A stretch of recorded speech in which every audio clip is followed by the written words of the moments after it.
The point is, in the last few years, our focus has shifted from mortality in children to the quality of life, that is sustained development in children. And when we talk of sustained development, the quality of life is a very, very important issue. And down the line, if you look at routine diseases, I think most pediatricians across the country are very competent, well trained, and very well exposed to managing routine diseases. And when it comes to children with rare disorders, most of us are not as competent or as trained to handle these babies. And as a result, what would happen is most of them would have a marked delay in the diagnosis. And there is a study at the national level which shows that the average time gap in making right diagnosis in children with rare diseases has been something like 4 to 6 years. And it's a very late stage in the child's life, and in most situations we cannot do much. And that is why our focus has been on developing or thinking in terms of improving good quality of life by training pediatricians or by sensitizing the pediatric community in the country with children with rare disorders.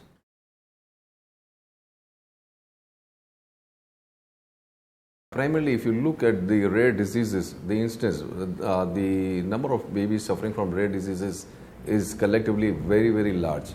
There are more than 7,000 plus diseases which are categorized as rare diseases. And when you have this collectively large group, you need to look at the kind of diseases that these children suffer from. And most of these babies would have either a metabolic or a genetic disorder. So the conference primarily is trying to focus on metabolic and genetic disorders, for which the general training in whatever has happened in this country was never very adequate to help these pediatricians. And that's exactly the focus of the conference.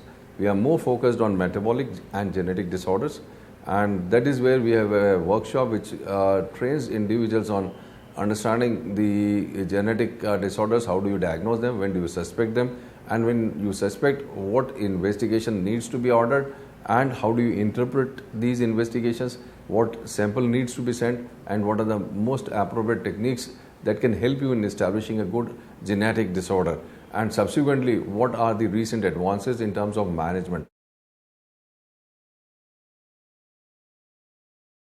In the last 10 years, there has been a major shift, and most of these disorders which were at some point of time thought to be non-treatable are being supported by good evidences of good treatment. One of the classical examples is the Duchenne muscular dystrophy, and we have many cases who have done well with the gene modification and gene therapy, and that is something which is very encouraging.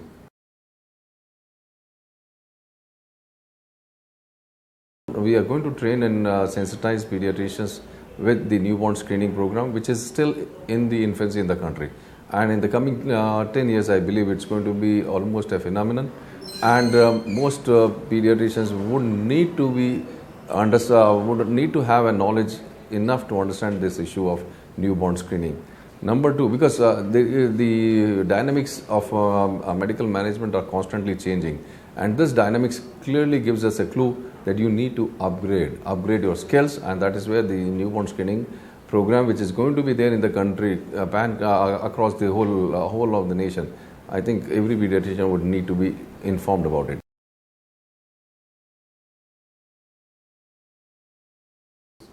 I think we are through a very interesting phase in the world. Today, patients, the general public at large, are reasonably well informed. Most of these patients, when they come to us, they have built up a lot of information, maybe from the internet or from other modalities of media. And the net result is, when they come, they are more informed. And so it is important for all the pediatricians that they need to keep themselves updated, so that from the perspective of the patient demanding, we have them equally competent or more competent to deliver. One important thing that I would like all pediatricians to understand is that yes, rare diseases are not rare. Each one of us have had a chance to see some of them, but because we never thought and we never knew or we never suspected, we probably have missed quite a few of them. Because in the last 8 months that my medical school, which has developed one of the first rare disease centers in the medical colleges in this country, has been able to diagnose 62 cases of rare diseases.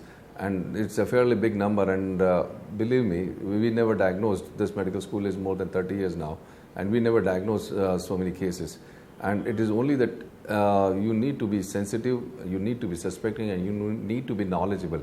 And that is probably going to help the people at large in this country, the children, as well as it's going to help our own scientific abilities to help children do better.